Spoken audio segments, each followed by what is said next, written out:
All right. And 3, 2, 1.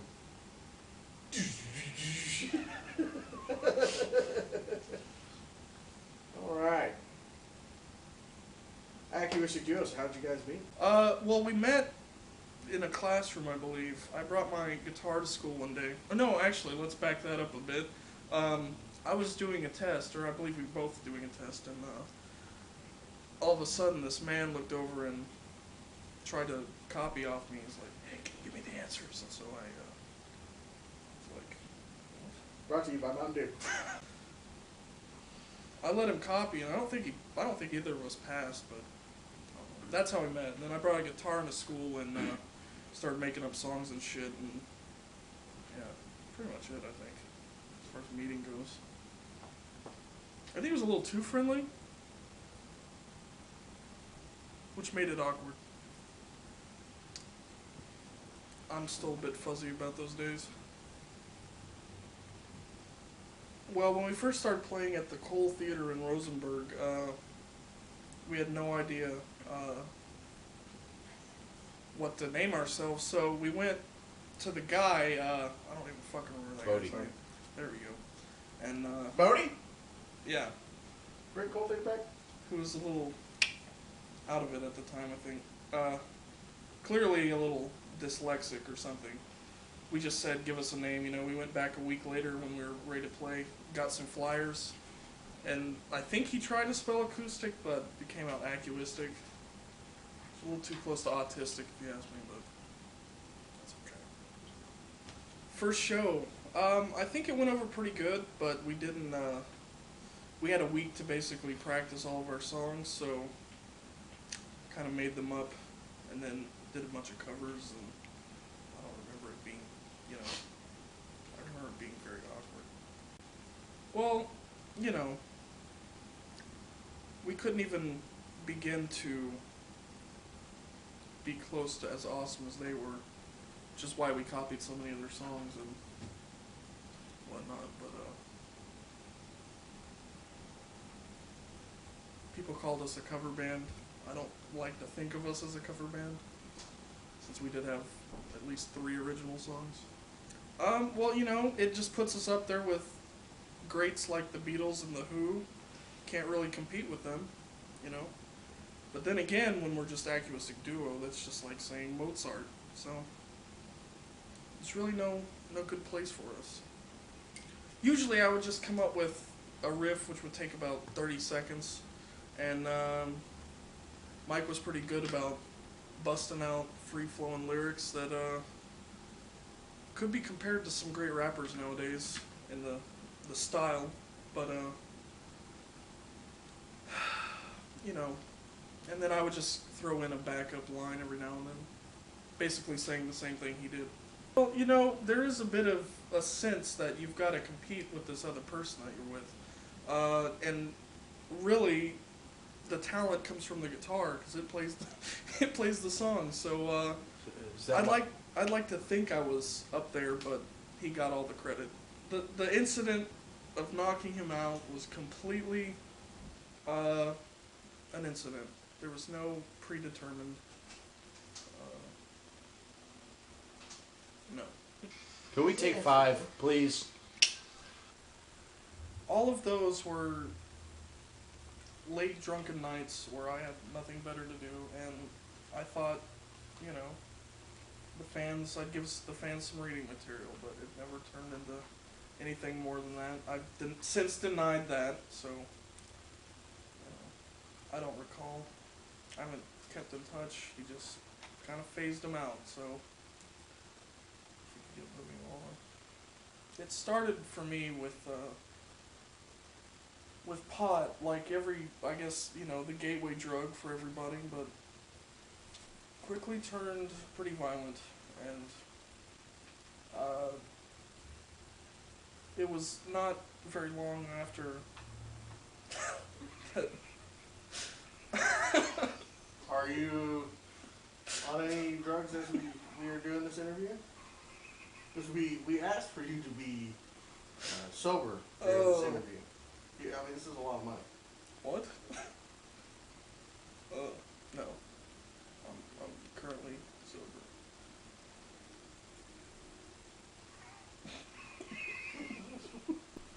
fan base was okay. Definitely dropped in numbers. I want to say when we released the pubic hair song, fans didn't react as well as we'd hoped. And I think it was at that point that I felt lost in the fame too. So. And the drugs. God, it was fucking awesome, man. You know, sex, drugs, and rock and roll. It's everything you hear about on TV and movies. Something that we wish we had. But that never really got a chance to experience. I know Mike had much more luck with me, with women and drugs and sex. Sir, speaking of which, the alcohol that you ordered. Yeah. So, yeah, I wasn't really lost in it per se, so much as wishing I could have been lost.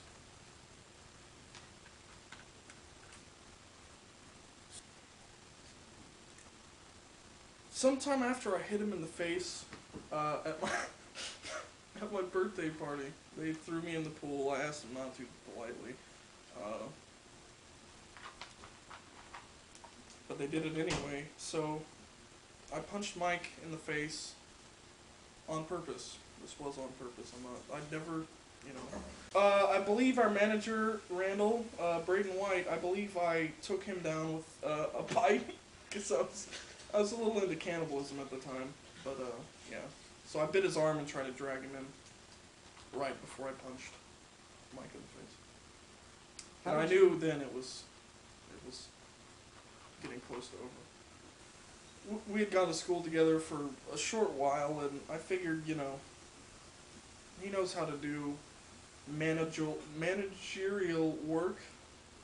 Did I say that correct? He tried to keep it a secret, but I think once I found out, he just tried to keep them away from me because I would steal them, and I generally tried to compete with him with drugs, and he always won. So. No, I think I was always the late one. I think he showed up 99.9% of the time. I was probably there 20% of the time. So. We thought, you know, world tour, obviously. We had a DVD coming out which never got released. We had a double live album. We had everything in the works, just didn't fucking do it. We did a few short films that were to appear on the DVD, such as the Go-Kart Challenge. We had a late night practice while we were driving on the road. Did a few different goofy stunts. I remember one time we went to the mall and played, and then the police kicked us out, but I don't think that was on film. So, you know, a lot of people ask me that, and I try to say, you know, it was good, but I got married right after that. Not good times. It's probably the hardest time in my life. I don't know what happened. I feel very regretful for my actions in getting married. It all depends on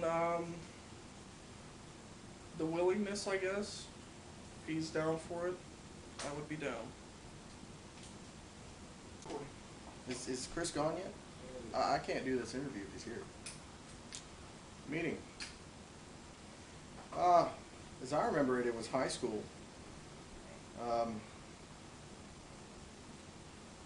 He was the kid in the class that was always quiet.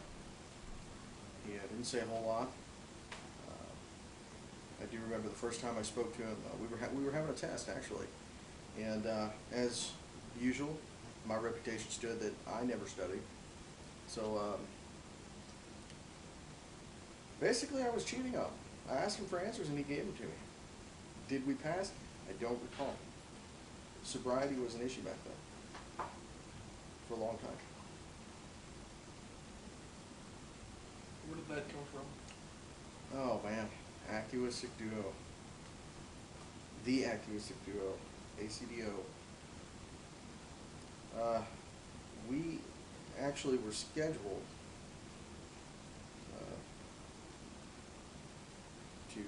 see another band play. We talked about it for a long time. And while we were there, one of our good friends, who actually turned into our manager, thought it would be a good idea for us to play. We had done some comedy songs and had a good time with friends, you know, hanging around the house. So we went ahead and signed up. We talked to the owner of the Cole, and we asked them to give us a name. You know, we were thinking more along the lines of the Acoustic Duo. Didn't turn out that way. There were sobriety issues there with the owner. Oh yeah. Oh, thank God. Yeah, sorry. Anyways, oh, I'm not supposed to have that. Oh, I'm sorry, guys. So, this we- is being filmed overseas. Oh, overseas. Oh, so it's legal here.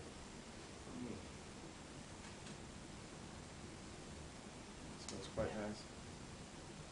I swear to God, if y'all's fucking assisted throw one more thing at me again, I'm gonna kill that motherfucker.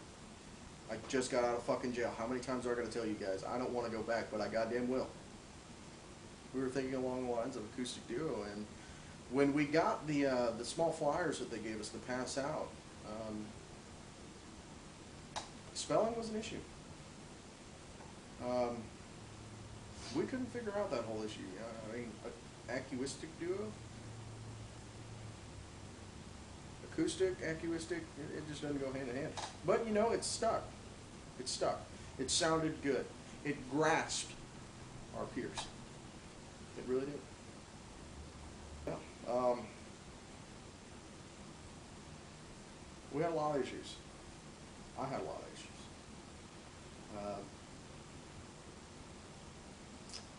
You know, from whippets to,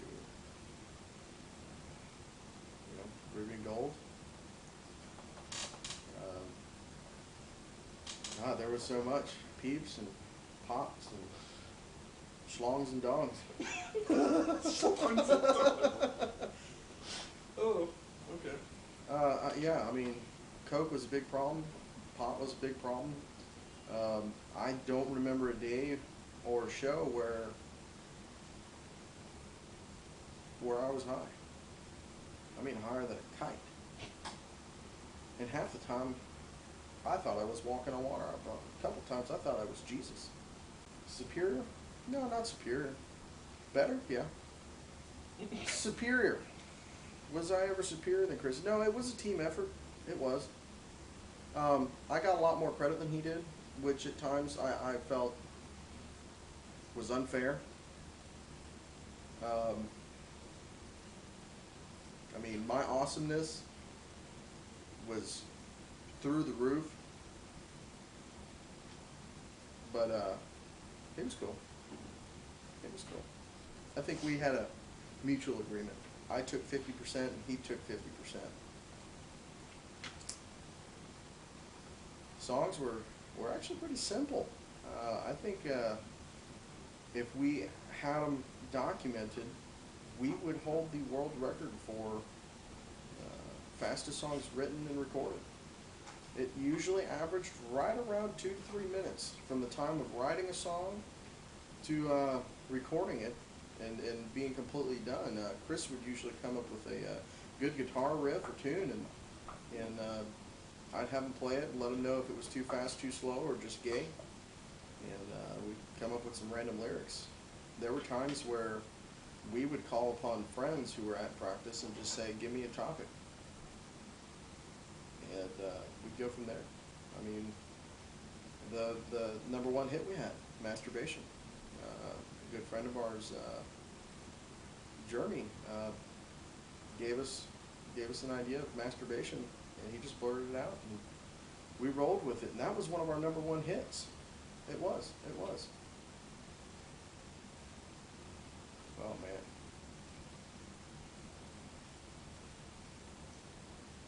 Half of it I can't remember, but it was good. Tons of women. Tons of women. Can we edit that in? Like just lies? Yeah, women. There are tons of women. Tons of women. Tons of men. But I never touched them. I usually gave those to Chris. Usually gave the guys to Chris. He seemed a little scared of the women then, so I usually took him, and it didn't always turn out great. You know, caught a lot of things. You know, it was bad. It was pretty bad. I thought I was gonna lose my life a few times. But yeah, fast cars, beautiful cars, tons of money.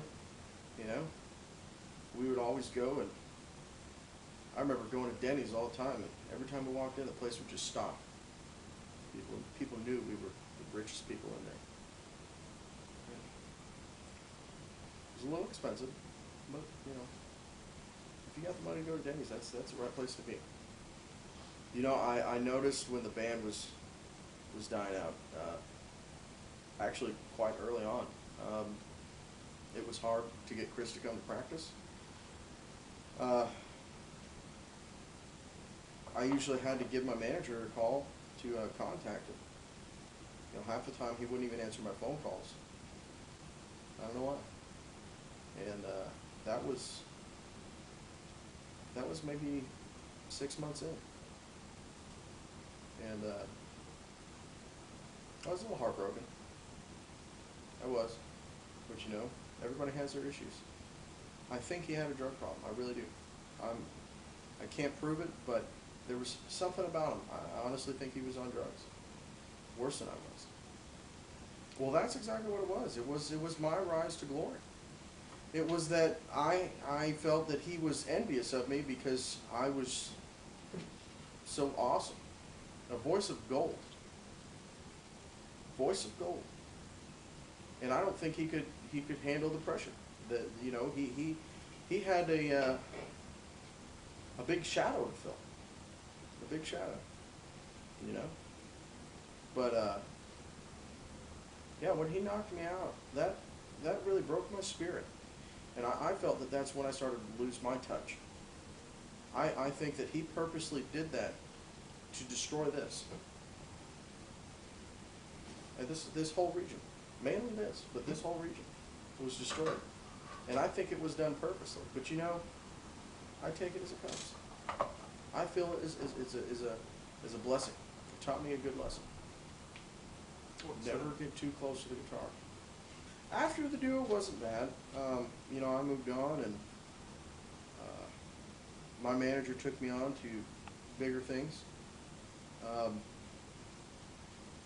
You know, I think he left and he went and got married. Do you know how to put beeps in? I think he went and, you know, after it all, it was pretty good. You know, it wasn't too bad. My manager brought me on to bigger and better things. From what I understand, he moved to Oklahoma and married some fat whore. You know, I didn't like her. I mean, a lot of us, we were kind of a little iffy on her. She was really sweet, up front and in your face. But you know, when we were around, you know, people say things. People say a lot of things. What does the future look like for the Acuistic? Fuck. Future. You know, I'd love to get back together. The money's run a little tight. I'd love to get back together, do it again. You know, I think we could dominate the world. You know, I felt that at times when we first started, we were in the shadow of Tenacious D. I don't think they have the talent that we do. I don't. I really don't. I would love to get back together with them, and I think we could conquer the world. We could take the musical world by storm. It wouldn't be the Rock Hall of Fame, it'd be the Acuistic Duos Rock Hall of Fame. It would. I think that might be it for you. No, well, did I ask you about writing songs? Okay.